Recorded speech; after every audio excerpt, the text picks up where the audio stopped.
दोस्तों, मैं Vinod Kumar Pandey biology classes में आपका हार्दिक स्वागत करता हूं। मैंने आप लोगों को क्लास 11 का जीव जगत चैप्टर में कोशिका के बारे में चर्चा किया था प्रीवियस क्लास में, जिसमें हमने कोशिका को जीवन की मुख्य इकाई बताया है। यह जीवों की संरचनात्मक एवं क्रियात्मक इकाई है। इसकी खोज रॉबर्ट हुक ने किया था। कोशिका दो प्रकार की होती है, प्रोकैरियोटिक तथा यूकैरियोटिक। प्रोकैरियोटिक कोशिकाओं तथा यूकैरियोटिक कोशिकाओं में हमने एक चार्ट के माध्यम से आपको कुछ अंतर बताए थे, जिसमें प्रोकैरियोटिक कोशिकाओं में 70S टाइप का राइबोसोम पाया जाता है तथा यूकैरियोटिक कोशिकाओं में 70S और 80S दोनों प्रकार का राइबोसोम पाया जाता है। इन सब पर हमने विशेष चर्चा किया हुआ है प्रीवियस वीडियो में।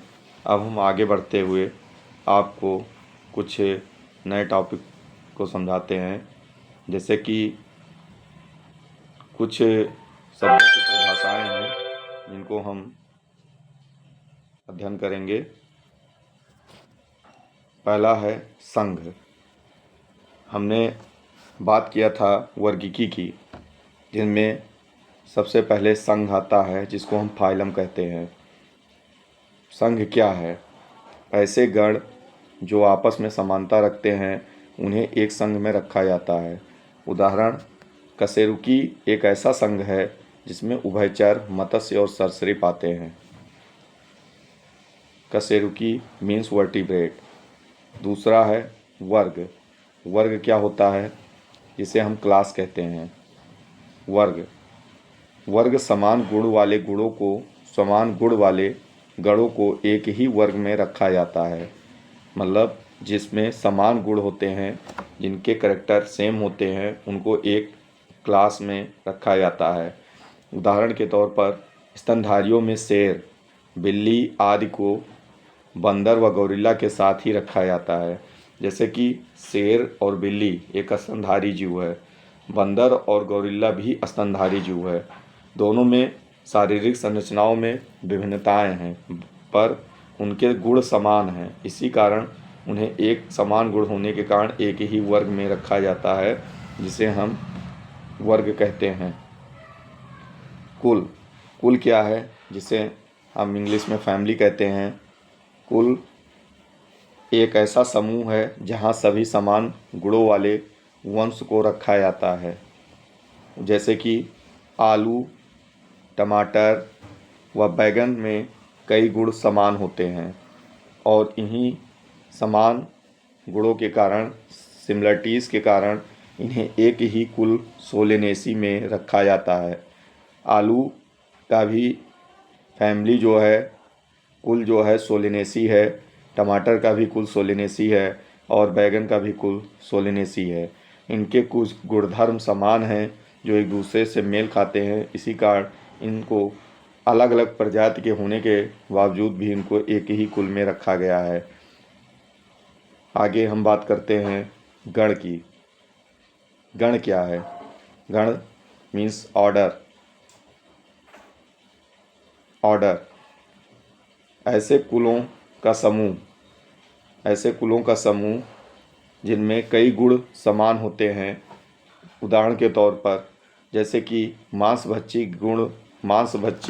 गण में कुत्ते, बिल्ली और शेर रखे जाते हैं, जबकि शेर और बिल्ली फिलैडी तथा कुत्ते कैनेडी कुल के हैं।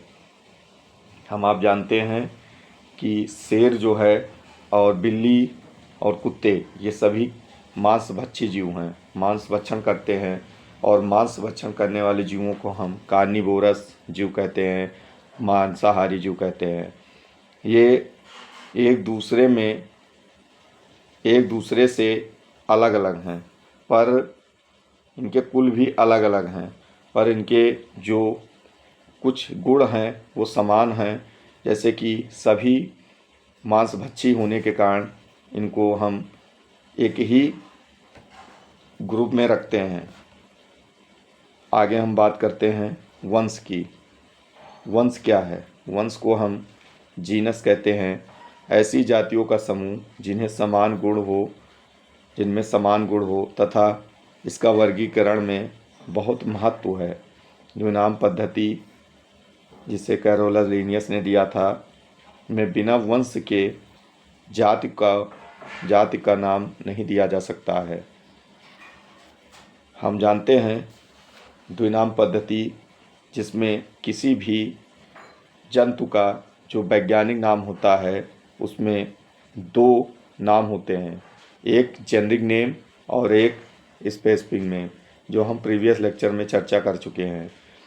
Generic name means genus, specific name means species.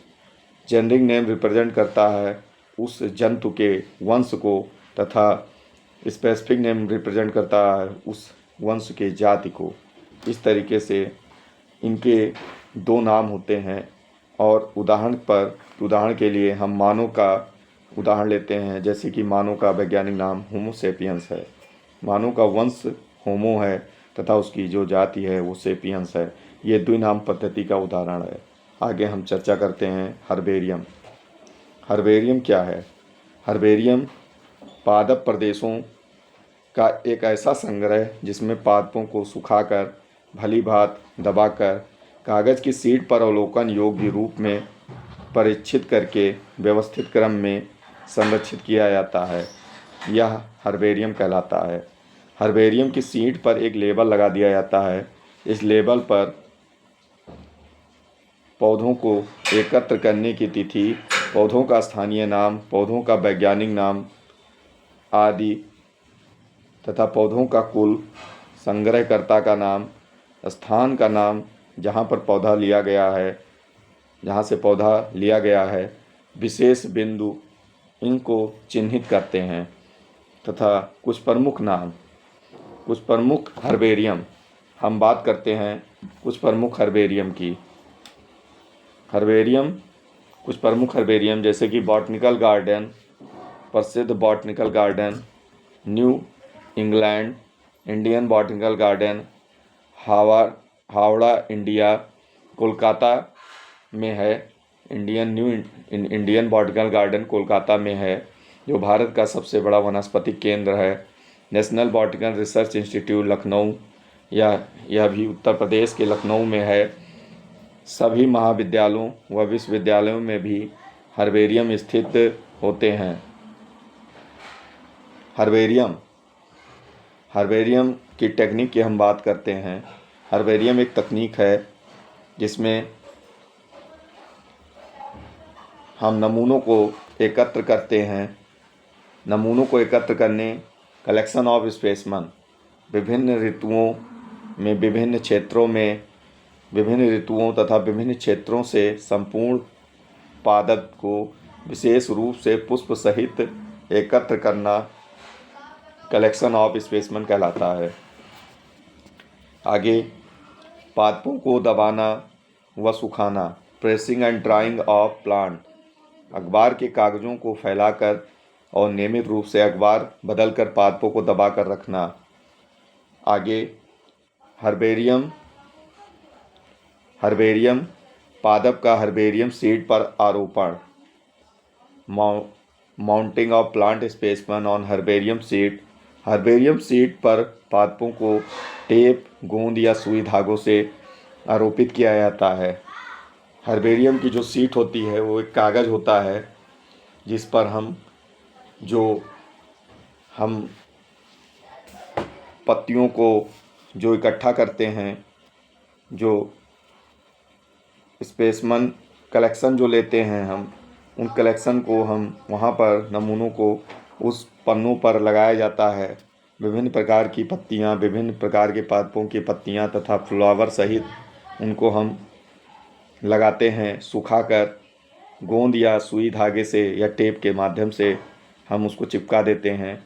पादपों को कवक व कीट से बचाने के लिए उनको मर्क्यूरी क्लोराइड विलयन का प्रयोग किया जाता है, जिससे कि वो ख़राब ना हो, ज़्यादा समय तक संरक्षित रहें। आगे हम बात करते हैं नेक्स्ट स्टेप लेबलिंग की, से नामांकन कहा जाता है। हर्बेरियम सीड पर हम पादप के आरोपण के बाद सीड के निचले कोने पर एक लेबल लगाया जाता है जिस पर पादप संबंधित जानकारी होती है। नेक्स्ट बात करते हैं हम हर्बेरियम सीड का संग्रह। हर्बेरियम सीड का संग्रह, स्टोरेज ऑफ हर्बेरियम सीड। को हर्बेरियम सीड को किसी लकड़ी या स्टील की अलमारी में सुरक्षित रूप से रखा जाता है। हम बात करते हैं कुंजी और चाबी की। कुंजी और चाबी, जिसे हम की लॉक थ्योरी कहते हैं, इसका प्रयोग समानताओं तथा असमानताओं पर आधारित होकर पौधों तथा प्राणियों की पहचान में किया जाता है। जैसे कोई जीव है तो हम सबसे पहले उसका शरीर देखेंगे कि इसका शरीर ड्राई है या वेट। अगर ड्राई स्किन नहीं है तो हम मान सकते हैं कि वो सैलामेंडर है। लेकिन अगर स्किन ड्राई है तो हम दूसरी विशेषता देखेंगे कि शरीर पर बाल है या नहीं। अगर बाल नहीं है तो हम कहेंगे लिजर्ट है। लेकिन अगर बाल है तो हम दूसरी विशेषता देखेंगे। तो इसका मतलब कुंजी तो दो विपरीत विकल्पों को चुनने को दिखाती है। विस्तृत वर्णन को लिखने के नियम पुस्तिका मैनुअल व पुस्तक जिसमें किसी भी ऑर्गेनिज्म के बारे में डिटेल में जानकारी होती है। मोनोग्राफ व पुस्तक जिसमें एक विषय पर ही जानकारी हो, तथा सूत्री पत्र, कैटलॉग अन्य माध्यम हैं। आगे हम चर्चा करते हैं फ्लोरा, जिसे यह एक ऐसा साधन है जिसमें हम किसी पौधे का आवास, उसके लक्षणों को हम जान सकते हैं। फ्लोरा में सभी पौधों का विस्तृत वर्णन होता है। अब हम बात करते हैं एक नए टॉपिक, जिसका नाम है जीव जगत का वर्गीकरण। जीव जगत का वर्गीकरण एनिमल किंगडम का क्लासिफिकेशन ऑफ एनिमल किंगडम, जिसका वर्गीकरण अरस्तू के द्वारा सुझाई गई वर्गीकरण प्रणाली है। जिसमें हम अरस्तू के द्वारा सुझाई गई वर्गीकरण प्रणाली पर चर्चा करते हैं। जीवों के वर्गीकरण के वैज्ञानिक मापदंडों का उपयोग सर्वप्रथम अरस्तू ने किया था। उन्होंने पादपों और प्राणियों का वर्गीकरण किया। पादपों का वर्गीकरण अरस्तू ने पादपों को सरल आकारिक लक्षणों के आधार पर वृक्ष, झाड़ी तथा शाक में वर्गीकृत किया था। तथा प्राणियों का वर्गीकरण, हम बात करते हैं प्राणियों के वर्गीकरण की। अरस्तू के द्वारा प्राणियों का वर्गीकरण लाल रक्त की उपस्थिति एवं अनुपस्थिति के आधार पर किया गया था। हम बात करते हैं लीनियस के द्वारा दिया गया वर्गीकरण। कैरोलस लीनियस, जो द्वीप नाम पद्धति के जनक कहे जाते हैं, जिन्होंने कैरोलस लीनियस ने पादपों और प्राणियों के वर्गीकरण के लिए द्विजगत पद्धति विकसित की थी, जिसमें पादपों को प्लांटी जगत तथा प्राणियों को एनिमेलिया जगत में वर्गीकृत किया गया था। इनको हम आधुनिक वर्गीकी का पिता भी कहते हैं। आगे हम चर्चा करते हैं 5 जगत वर्गीकरण प्रणाली पर। 5 जगत वर्गीकरण प्रणाली, जिसे R.H. व्हिटेकर ने 1669 में प्रस्तावित किया था। 5 जगत वर्गीकरण में मोनेरा, प्रोटिस्टा, फंजाई, प्लांटी तथा एनिमेलिया जगत सम्मिलित किए गए हैं। सबसे पहले हम बात करते हैं मोनेरा जगत की। मोनेरा जगत, जो सबसे पहला 5 जगत वर्गीकरण में सर्वप्रथम आता है, इसमें सभी प्रोकैरियोटिक जीव जैसे कि मोनेरा जगत के अंतर्गत आते हैं। जीवाणु सूक्ष्म जीवों में सबसे अधिक संख्या में होते हैं। लगभग सभी स्थानों पर ये पाए जाते हैं। जो बैक्टीरिया होते हैं, ये मोनेरा जगत के अंतर्गत आते हैं। इसमें समस्त प्रोकैरियोटिक जीव आते हैं। प्रोकैरियोटिक के बारे में हम आपको बता चुके हैं प्रीवियस लेक्चर में कि प्रोकैरियोटिक जीव वह जीव होते हैं जिनमें न्यूक्लियस प्रिमिटिव टाइप का होता है। ऐसी कोशिकाएं जिनका केंद्रक प्रिमिटिव होता है, कम विकसित होता है, ऐसी समस्त कोशिकाएं प्रोकैरियोटिक होती हैं, जिन्हें प्राक केंद्रकीय कोशिकाएं कहते हैं। ऐसे जीवों को हम प्रोकैरियोटिक एनिमल्स कहते हैं। इसके उदाहरण हैं आद bacteria, you bacteria, cyanobacteria, mycoplasma जिसे हम पीपीएलओ कहते हैं, एक्टिनोमाइसिटीज, रिकेट्स, क्लैमाइडी, ये सभी एग्जाम्पल हैं प्रोकैरियोटिक, और इन्हें मोनेरा जगत में रखा गया है। बैक्टीरिया जो एक मोनेरा जगत में आने वाला एक जीव है, जिसे आकृति के आधार पर जीवाणुओं को हम 4 समूह जिसमें बांटे हैं, 4 समूह में विभेदित किए हैं। जैसे कि गोलाकार, जिसे हम कोकस बैक्टीरिया कहते हैं, जिसका आकार गोलाकार होता है, ऐसे बैक्टीरिया को हम कोकस बैक्टीरिया कहते हैं। छड़ा आकृति के बैक्टीरिया को, जिसका आकार रॉड शेप में होता है, ऐसे बैक्टीरिया को हम बैसिलस बैक्टीरिया कहते हैं। क्वामा शेप बैक्टीरिया जिसका आकार क्वामा के शेप में होता है, ऐसे बैक्टीरिया को हम क्वामा आकार का बैक्टीरिया कहते हैं। बैक्टीरिया सर्पिला आकार में भी होते हैं। ऐसे बहुत सारे बैक्टीरिया हैं जो आकृति के आधार पर अलग अलग होते हैं, आकृति के तौर पर अलग अलग होते हैं, और उनको अलग अलग बैक्टीरिया के नाम से जाना जाता है। हम बात करते हैं आद बैक्टीरिया की। आद बैक्टीरिया जिसे आर्की बैक्टीरिया कहा जाता है। आद बैक्टीरिया यह प्राचीनतम जीवाणुओं का समूह है।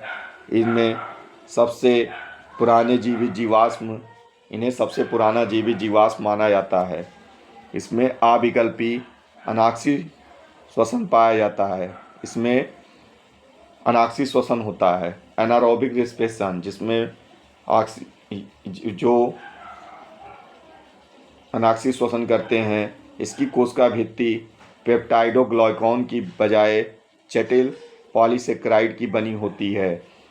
मेथेनोजन अनेक रूमिनेंट पशुओं के आंत में पाए जाते हैं। मेथेनोजन क्या है?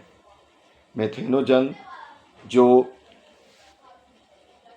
जंतुओं के आंत में पाए जाते हैं। जो जंतुओं सभी जो चौपाया जानवर होते हैं, जो पालतू जानवर होते हैं हमारे, जो घास खाते हैं, वो डायरेक्ट घास को डाइजेस्ट नहीं करते हैं। वो घास को चबा के खा जाते हैं, और उनके आंत में ये मेथेनोजन बैक्टीरिया जो होते हैं ये पाए जाते हैं, और वो उनको डाइजेस्ट करने में हेल्प करते हैं, और ये मीथेन गैस को उत्सर्जित करते हैं। इससे इन चौपाया जानवरों के मल मूत्र के द्वारा मीथेन का उत्पादन होता है, और मीथेन काफ़ी मात्रा में निकलती है। उदाहरण के तौर पर हम कुछ मेथेनोजन के बारे में चर्चा करते हैं, जैसे कि थर्मोकोकस, मेथेनोकोकस, मेथेनोबैक्टीरिया। आगे हम बात करते हैं यू बैक्टीरिया की। यू बैक्टीरिया, इन्हें सत्य जीवाणु भी कहा जाता है। इनकी पहचान एक कठोर कोशिका भित्ति एवं कषाय द्वारा की जाती है। एंटोनी वैन लोएनहॉक ने सबसे पहले जीवाणु का परीक्षण बरसात के ठहरे हुए पानी में तथा दांतों के मैल में किया था। एंटोनी लोएनहॉक, जिन्होंने सर्वप्रथम जीवित कोशिका की खोज की थी, हम जानते हैं कि सर्वप्रथम जिस कोशिका की खोज हुई थी वो एक मृत कोशिका थी, जिसकी खोज रॉबर्ट हुक द्वारा की गई थी। लेकिन जिस जीवित कोशिका की खोज की गई थी वो लोएनहॉक के द्वारा की गई थी। ये कोशिकाएं बैक्टीरिया कोशिकाएं थीं, और इन जीवाणुओं का परीक्षण उन्होंने वर्षा के जो ठहरे हुए पानी थे तथा दांतों के जो मल होते हैं, कैविटी होती है दांतों में, उसमें इन्होंने देखा था। इन्होंने इसे एनिमल क्यूल के नाम से विख्यात किया। एनिमलक्यूल के नाम, इन्होंने इसे एनिमलक्यूल नाम दिया। साइनोबैक्टीरिया। अब हम बात करते हैं एक ऐसे बैक्टीरिया की जो बहुत ही इम्पॉर्टेंट बैक्टीरिया है, इसे आप लोगों को याद रखना है। साइनोबैक्टीरिया जो बहुत ही इम्पॉर्टेंट बैक्टीरिया है, जिसे हम ब्लू ग्रीन एल्गी के नाम से भी जानते हैं। इसे हम नील हरित शैवाल कहते हैं। साइनोबैक्टीरिया को हम BGA से रिप्रेजेंट करते हैं। B का मतलब होता है ब्लू, G का मतलब होता है ग्रीन और A का मतलब होता है एल्गी। ब्लू ग्रीन एल्गी, नील हरित शैवाल के नाम से हम इसे जानते हैं साइनोबैक्टीरिया को। इनमें हरित पादपों की तरह क्लोरोफिल पाया जाता है तथा ये प्रकाश संश्लेषण तथा स्वपोषी होते हैं। इसकी संरचना यहाँ पर दिखाई गई है, जिसमें एक साइनोबैक्टीरिया का जो स्ट्रक्चर है, जिसमें कुछ संरचनाएं जो हैं पाई जाती हैं, जैसे कि हेट्रोसाइट पाया जाता है एवं म्यूसिलेजिनस शीथ होती है। आगे हम बात करते हैं प्रोटिस्टा जगत की। प्रोटिस्टा जगत जो 5 जगत वर्गीकरण का एक मुख्य बिंदु है। प्रोटिस्टा जगत सभी एक कोशिकीय, जिसे यूनिसेलुलर एनिमल्स कहते हैं, एक कोशिकीय यूकैरियोटिक जीव प्रोटिस्टा जगत के अंतर्गत आते हैं। समस्त यूकैरियोटिक, एक कोशिकीय यूकैरियोटिक, यूनिसेलुलर यूकैरियोटिक जीव। यूकैरियोटिक वो जीव होते हैं जिनमें केंद्रक पूरी तरीके से विकसित होता है। एक कोशिकीय वो जीव होते हैं जिनकी कोशिका एक सेल से बनी होती है, सिंगल सेल से बनी होती है। ऐसे एनिमल जिनका न्यूक्लियस वेल डेवलप है, जिनकी कोशिका पूरी तरीके से विकसित है, जिनका केंद्र विकसित है और जो कोशिकाएं एक कोशिकीय हो हैं, ऐसे समस्त एक कोशिकीय जो यूकैरियोटिक कोशिकाएं प्रोटिस्टा जगत के अंतर्गत आते हैं। यूकैरियोटिक होने के कारण इनकी कोशिका में एक सुसंगठित केंद्र तथा अन्य झिल्ली परिबद्ध कोशिकांग पाए जाते हैं। प्रोटिस्टा के समूह।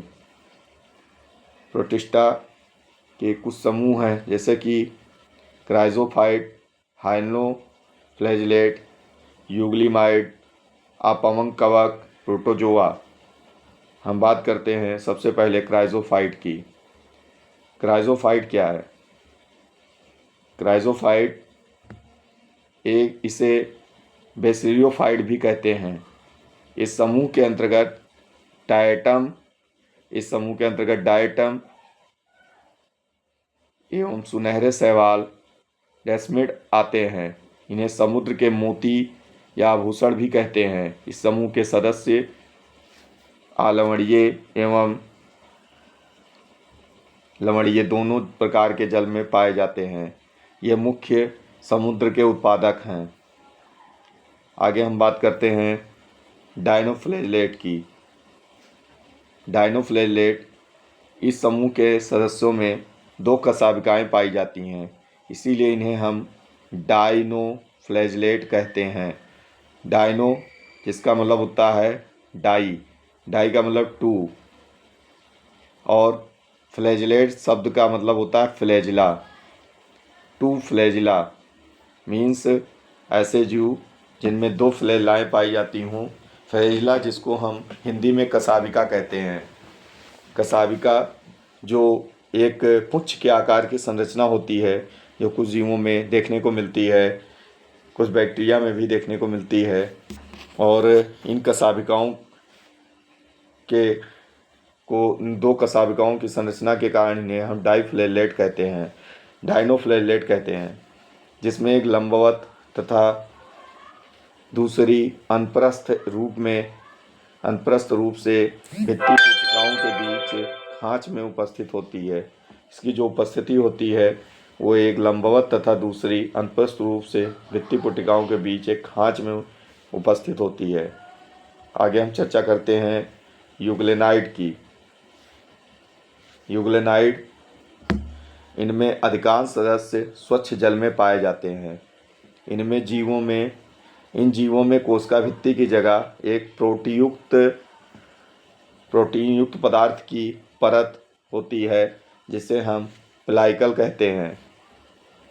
पेलाइकल जो इसकी बाह्य भित्ति होती है, जो एक पतली परत होती है, पतली मेम्ब्रेन परत से बनी होती है, जिस संरचना को हम पेलाइकल कहते हैं, जो इन जीवों के संरचना को लचीला बनाती है।